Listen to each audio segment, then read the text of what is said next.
खुलुमबाय। फै जों 1 निफ्राय 10 सिम इंराजिनि 1 2 3 खौ बर'आव 1 2 3 सोलोंनि। 1 O-N-E 1 माने से। 2 T-W-O 2 माने नै।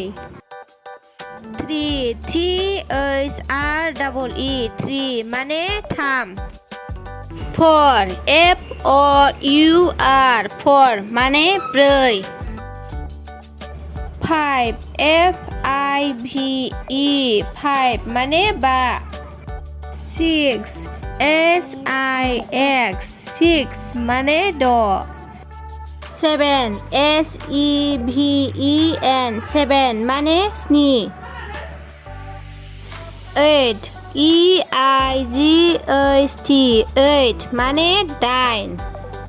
9 N-I-N-E 9 माने गु।